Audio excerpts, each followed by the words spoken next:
Student, आज हमारा जो पिछले मैंने वीडियो में अध्याय 13 मानव विकास का जो अध्ययन किया था उसमें कुछ टॉपिक रह गए थे, उसका आज हम अध्ययन करेंगे। देखते हैं आर्थिक उपलब्धियों के सूचक।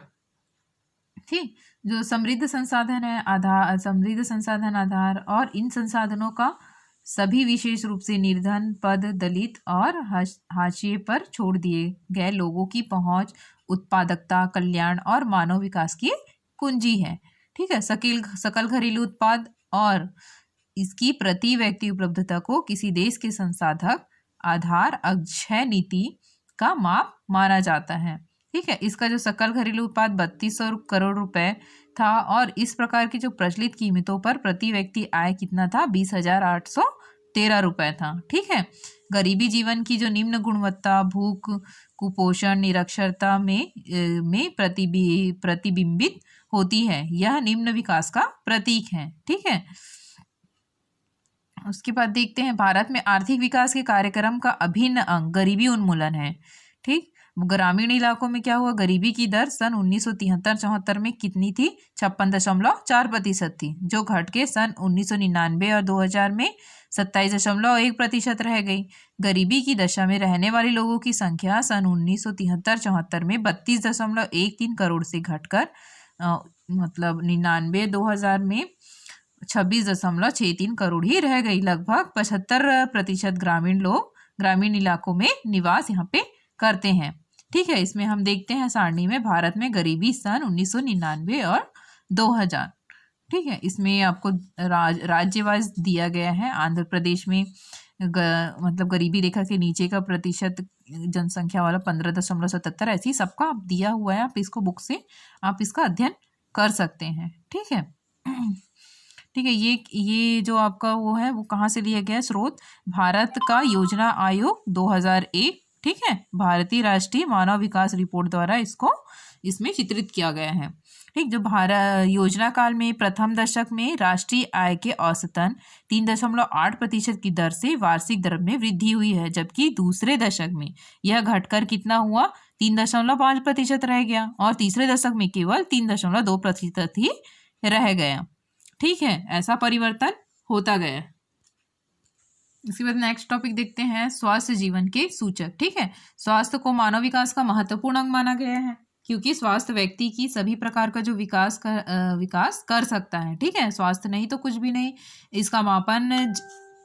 इसका मापन जन्म दर, मृत्यु दर, पोषण एवं जीवन प्रत्याशा के रूप में किया जाता है। ठीक है, संविधान के अनुसार क्या हुआ है, राज्य सूची के अंतर्गत ये आता है, किंतु अनेक क्षेत्रों में राज्य सरकारों को केंद्र सरकार के सहयोग की आवश्यकता इसमें होती है। ठीक है, प्रति व्यक्ति क्या हुआ, 1000 व्यक्तियों के पीछे वर्ष में जितने बच्चे पैदा होते हैं उस संख्या को जन्म दर कहा जाता है। ठीक है, पहले भी जन्म दर और मृत्यु दर मैंने पढ़ा चुका है, तो इसका ज़्यादा डिटेल मैं नहीं दूंगी। ठीक है, उसके बाद देखते हैं हम सामाजिक सशक्तिकरण के सूचक।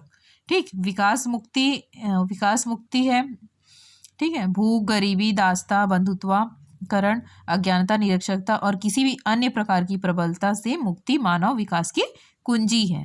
ठीक, वास्तविक अर्थों में हम बोलते हैं कि मुक्ति तभी संभव है जब लोग समाज में अपने सामर्थ्य और विकल्पों के प्रयोग के लिए सशक्त हों। ठीक है, प्रतिभागिता करें। वो देखते हैं हम शिक्षा क्या है, किसी भी व्यक्ति को शिक्षित होने के लिए क्या साक्षर होना आवश्यक है। उच्च स्तरीय शिक्षा सामाजिक गतिशीलता तथा सामाजिक उत्थान में सहायक होती है। साक्षरता तथा शिक्षा का प्रसार क्या, मानव विकास का एक महत्वपूर्ण मानक है। ठीक, राष्ट्रीय संघ के जनसंख्या आयोग ने उस व्यक्ति को साक्षर माना है जो किसी भी भाषा में साधारण संदेश को पढ़ सके, लिख सके या समझ सके। ठीक है, भारतीय जनगणना विभाग ने इसे परिभाषा को अपनाया है। ठीक है, ठीक है, जिसमें भारत में राज्यवार जो साक्षरता है उसकी स्थिति ये दिया है। आप लोग इसका बुक से इसका अध्ययन कर लीजिएगा। ठीक है, ये सभी राज्यों का दिया हुआ है। साक्षरता दर 2001 और 1991 में जो साक्षरता दर था वो है। आगे हम देखते हैं भारत में मानव विकास सूचकांक। ठीक है, उपरोक्त जो इसको ये सूचकांक है वो दिया, उसको ध्यान में रखते हुए भारत में योजना आयोग के राज्यों एवं केंद्र शासित प्रदेशों की विश्लेषण जो इकाई है मानकर विकास सूचकांक तैयार किया गया है। ठीक है, ये विश्व विकास रिपोर्ट के अनुसार भारत मध्य मानव विकास वाला देश है और विश्व में 172 देशों में इसका 127वां स्थान है। ठीक है, उसके बाद पहले हमने सारणी में देखा था कि उससे स्पष्ट हो गया था कि 0.638 संयुक्त राष्ट्र सूचकांक मूल्य के साथ केरल कोटि क्रम में सर्वोच्च है। ठीक है, इसके बाद क्या है, पंजाब है, उसके बाद तमिलनाडु, महाराष्ट्र और हरियाणा आते हैं। ठीक है, अपेक्षा में अनुरूप बिहार, असम, उत्तर प्रदेश, मध्य प्रदेश और उड़ीसा जैसे राज्य देश के 15 प्रमुख राज्यों में से सबसे नीचे हैं। भारत में जो मानव विकास सूचकांक सन 2001 के अनुसार ये जो है ये सारणी, ठीक है, इसका आप बुक से अध्ययन कर लीजिएगा। ये जो सारणी है वो भारत का योजना आयोग सन 2001, भारत राष्ट्रीय मानव विकास रिपोर्ट 2001 के द्वारा इसको तैयार किया गया है। ठीक है, भारत में मानव विकास की जो प्रादेशिक विषमताओं के लिए कई सामाजिक, राजनीतिक, आर्थिक तथा ऐतिहासिक कारण उत्तरदायी हैं। ठीक, साक्षरता क्या है, आर्थिक विकास तथा सामाजिक विषमताओं जैसे महत्वपूर्ण कारकों का प्रभाव जो है जो इसमें दिया गया है। ठीक है, जो नेक्स्ट टॉपिक देखते हैं हम, जनसंख्या, पर्यावरण और विकास। ठीक है, जनसंख्या पर्यावरण विकास का घनिष्ठ संबंध है। ठीक है, मानव एवं पर्यावरण में गहरा एवं अटूट संबंध है, हम सब जानते हैं। मानव का जो भूतल का सर्वश्रेष्ठ प्राणी है जिसके पास पूर्ण विकसित मस्तिष्क है। ठीक, अतः क्या है, तकनीकी विकास की भी उच्च क्षमता मतलब क्षमता रखता है मानव। ठीक है, मानव एक क्या है, निश्चित पर्यावरण में जन्म लेता है एवं अपने कार्यकलाप करता है एवं अपनी सामर्थ्य के अनुसार पर्यावरण में परिवर्तनों का अनुकूलन करता है।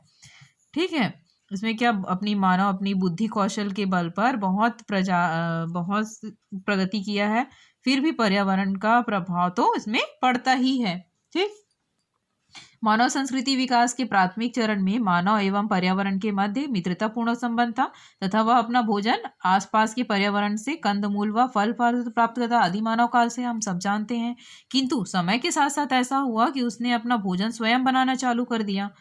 ठीक, ये एक परिवर्तन ही है, विकास के कारण ही संभव हो पाया है।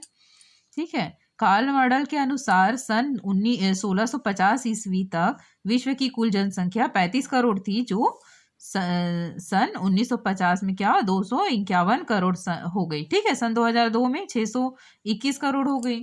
ठीक है, अब 121 करोड़ के लगभग क्या है भारत की जनसंख्या पाई गई है। ठीक है, मानव अपने विभिन्न व्यवसायों के माध्यम से पर्यावरण को भी प्रभावित करता है। इसमें से कुछ व्यवसाय ऐसे होते हैं जो पर्यावरण पर कम प्रभाव डालते हैं, जबकि कुछ इतना अधिक प्रभाव कर देते हैं कि पर्यावरण असंतुलित हो जाता है। ठीक है, मानव विकास एक जटिल प्रक्रिया है। प्राचीन काल से ही यह धारणा रही है कि जब मूलभूत संकल्पना है जिसकी सहायता से मानव अपनी सामाजिक, सांस्कृतिक तथा पर्यावरणीय समस्याओं का समाधान कर पाता है। ठीक है, विकास से मानव जीवन का स्तर क्या हुआ है, ऊंचा हुआ है, परंतु इसमें प्रादेशिक विषमताएं भी पाई गई है, जैसे सामाजिक असमताएं, विषमताएं, भेदभाव, वंचना, लोगों का विस्थापन, मानवाधिकार पर अज्ञात और मानवीय मूल्यों का विनाश तथा पर्यावरण निम्नीकरण भी बढ़ा है।